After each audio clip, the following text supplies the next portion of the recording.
This is Pat Soundbites Unplugged. Unplugged.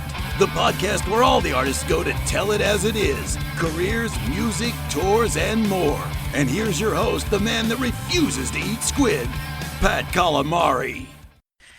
Well, Pat Calamari here, Pat Soundbites Unplugged, your host for episode number 41 for Monday Music Madness, on Monday, February the 17th in 2020. And today, got to talk to international star blues rocker Ana Popovic, and talked to her from her house in L.A. Anna celebrating her 20th anniversary this year. 20 years, good for her. I mean, a lot of hard work, a lot of tours, a lot of travel. She's a mom, family, kids, husband, and here she is on the road making it all happen. Great chat, got a great album out. Her last release, Like It on Top, came out in 2018 and produced by four-time Grammy winner Cap Mo. And a lot of great tracks, a lot of good videos. And she's great, man. She rocked Daryl's house last time. She's coming to Daryl's house on March the 1st. For the folks that are local to me, go to her website, anapopovic.com. She's on Facebook. She's on Twitter. Her tours start this Wednesday, February 19th in Atlanta, Georgia. And the U.S. leg wraps up on March 28th in Everett, Washington. She then hits Europe for European tour for April 23rd to early May. Check out all her dates. Check out her music. Incredible guitar player. I mean, she's listed as a blues rocker, but she really fits in rock.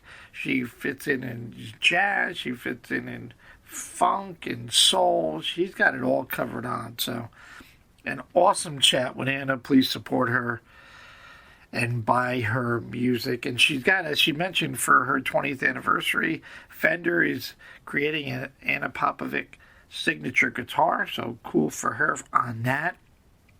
She's releasing a live CD, DVD release coming up out in May, she said, which was captured in France of last year. And she's also doing a special 20th anniversary studio album where she's going to take one track from every year and re-record the tunes and make it a little special. So she's got a lot going on, and good for her. Catch her on tour. Keep supporting this incredible artist. And as I say, and I thank you so much, my podcast last month, the downloads have easily doubled. It's doing well. If you like what I do, please continue to support me as well. Put it on Facebook. Don't be afraid to put it on Facebook and Twitter and Instagram and share it with all your friends.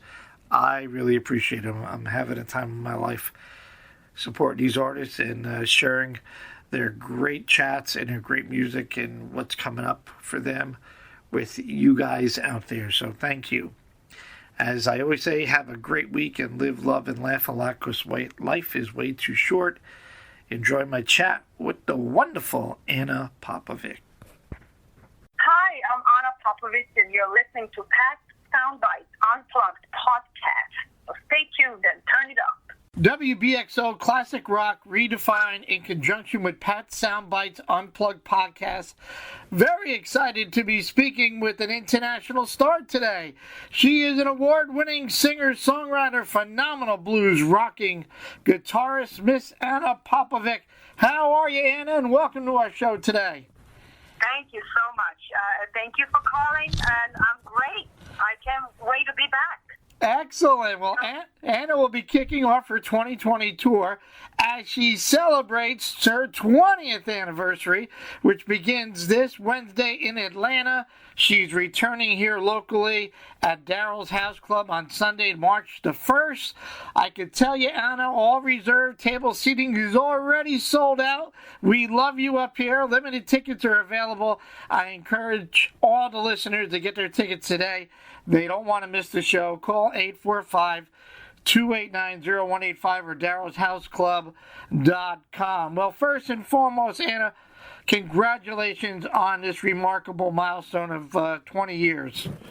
Thank you so much. Yes, it flew by, I'll tell you, but that's the only job I've had, and, I can't be, more excited and more happy that it worked out, but 20 years back, if somebody would tell me that I would be doing this for 20 years with not less than 100 shows a year, I would think he was crazy.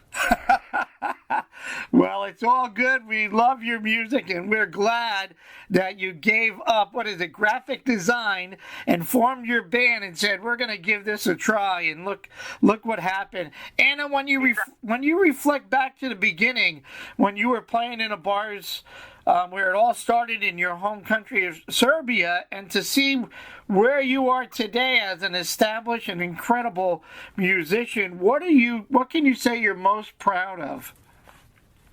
I think being able to juggle family and career and have a normal life at home and raise 2 kids and be there for them at the same time, have enough shows for every band member that I have, and keep music going, have enough inspiration to write songs and release records, and find enough time to write songs and release records.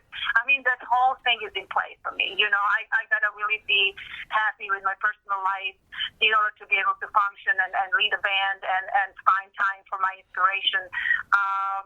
So I think that's maybe my biggest success, really. So that, it's a genre of music is blues, rock blues, and guitar music. It's not the most popular around, but you still get to have enough shows and enough exciting shows on both sides of the ocean, on every continent, basically. It's a big achievement. Any other job out there that's going to give you 20 years guarantee, I doubt it. There is no guarantee for anything, but I really didn't believe that blues music could give me all of that.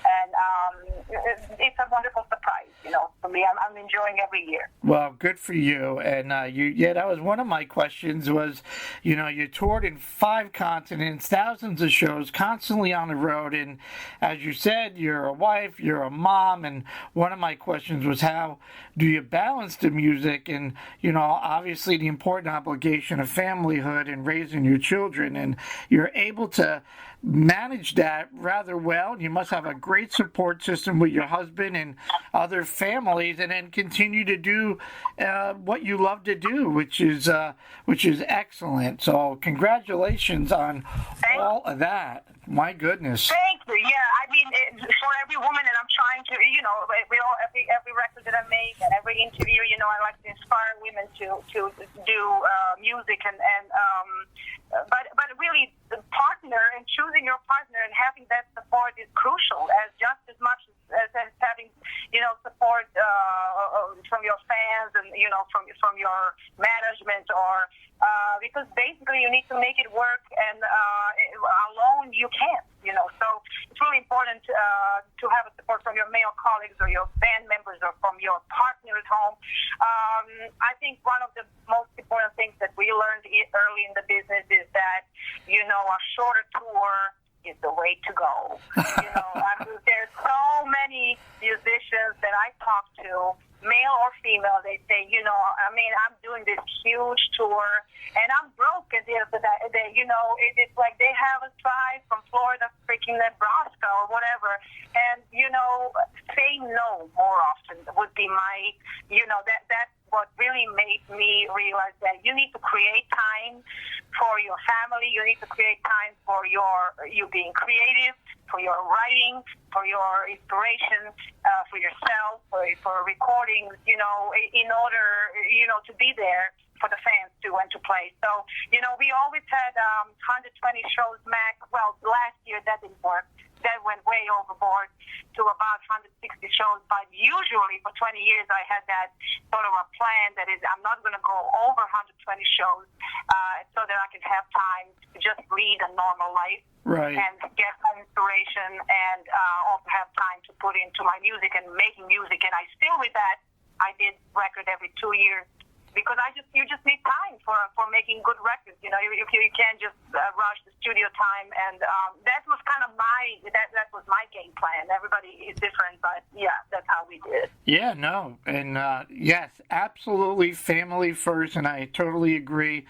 I have a great support system. My wife, I'm blessed to have a great wife that allows me to go to a lot of shows and meet terrific folks like yourself, and still have a family life and raising our kids and all that. So that is definitely number one on the list, and I'm glad that you're able to accomplish that and do it right quite well.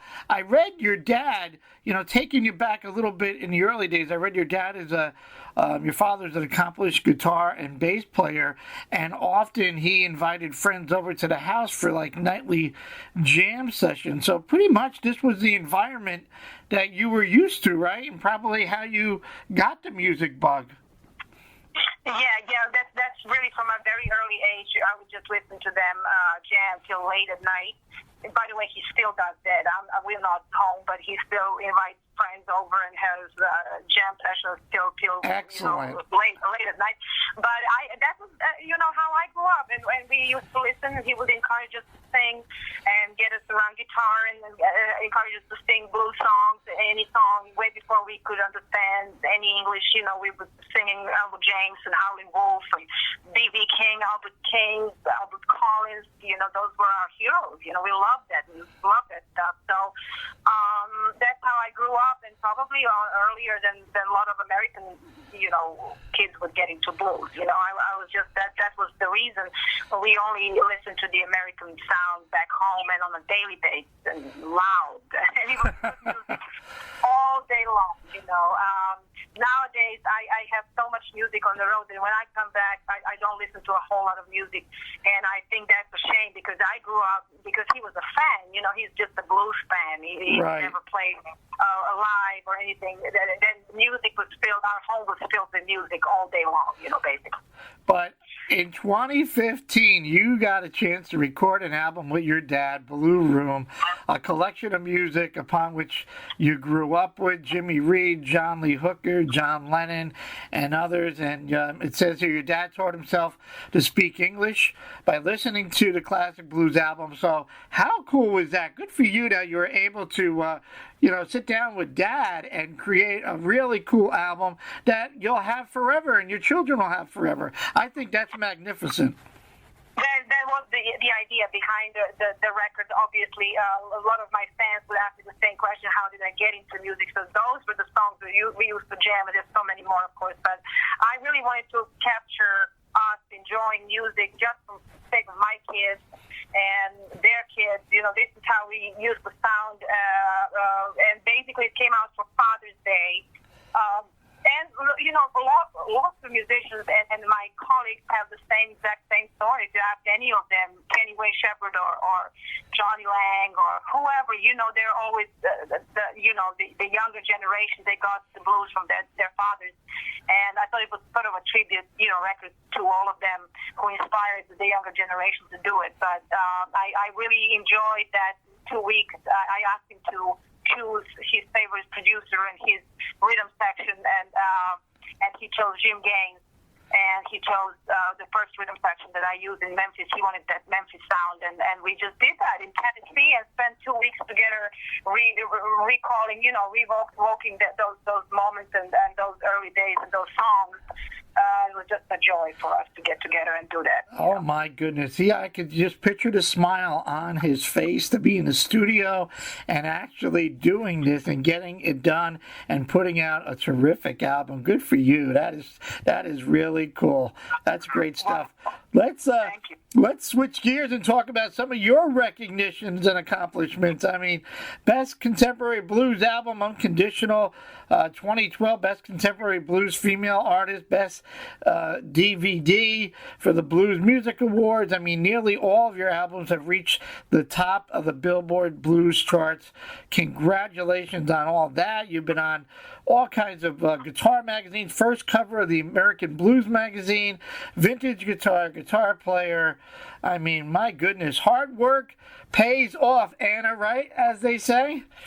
That's right. That's right. Yeah, we were very fortunate. You know, we started exploring that option with releasing our own records, and we were so surprised with the results. You know, and we did that way. Now everybody's doing it, but this was like a few years back, and well, Trilogy was of course Can You Stand the Heat was the first one we released ourselves on a label, and we were really surprised with how well it did, and you know, everybody in the music business always talks how there's no money in it, there's no money in downloads. People actually really do download. That's for everybody who thinks they don't. Right. Here, you can hear it from me, and you know, it's just you know, we wanted to try that. I think it's brave to try that. Nowadays, again, everybody's doing it, but back in the day, we wanted to try different things. Trilogy was another proof. Because it was the top Billboard charts together with, I think, Bonnie Raitt released the same week, and Clapton had a record, and everybody was this major label, and we had a triple record that was called Trilogy, right, that featured more than 20 songs. I forgot how many songs there was on a triple record, and it was, you know, twice as expensive to get it on iTunes than any other record, and it still made the top 10 Billboard charts, which proves that, you know, you really don't need a major record label to do that.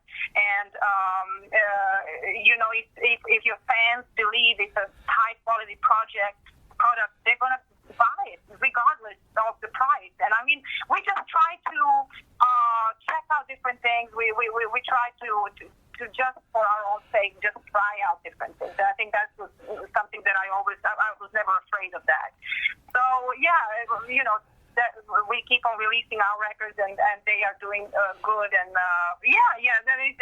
it's been a lot of good accomplishments back, you know, in those years. Yeah, I mean, I think I caught notice of you, I want to say, in your album, Still Making History, and then the rest has been history. I mean, Unconditional, as you said, Trilogy, and you had the great Tom Hambridge produce that album, and he's terrific. You had Can You Stand the Heat, and then you get into, with Kep Mo, Like It on Top. I mean, and I want to talk about that, which is like, I love Lasting Kind of Love. I love the video. I love the combination with Kep, and I'm like, oh my goodness, it is a great, great album, and you got some great, great songs. But before I get into that, I always ask, you know, incredible guitarists like yourself, Eric Johnson, Billy Gibbons, there's Joe Satriani, Bonamassa. I always ask, how would you describe your tone, Anna, when it comes to guitar playing? Well, I like the blues, modern blues tone, if you ask me. I feel like old school pedals that they don't make anymore, so I try to make that, to get that sound with my beloved Tube Screamers. And I have two of those, and I love playing different amps. I love Mesa Boogie Mark IV. That gives me just enough, you know, modern twist to the face. It's like a big modern Fender, you know, if you ask me. And I love that amp. I use that. I use black bass Fenders. I use Bassmans, and I use my 64 all original Strat. Fender is building me a signature Strat. It's going to be mine. Nice. 20th anniversary guitar. And right now, John Cruz, a phenomenal builder who build incredible guitars. I mean, the Stevie Ray Vaughan replica, that's him. Muddy Waters, that's him. All the Relics Strats, that was his idea. And so it's an honor. He approached me for the guitar. I'm not a huge guitar collector. I only have a handful of stuff that I play. I don't like them sitting around. I like to take them on the road. So, but when he approached me, I was like, I need to do that. So it's in the final stages. It's going to come out just about the same time as our live CD and DVD, which was long due, I think, and we recorded last year in France. So that's exciting times, and that all is coming out May. It's scheduled for May. Excellent, very exciting, and that is really cool. I mean, that they're going to make a signature. Will it be available for the public if guitar players or collectors can purchase it? Will they be able to get it? Get your signature guitar? Yes, at some point they're going to do that, and they're going to, actually they say that they're going to build quite a handful of signature female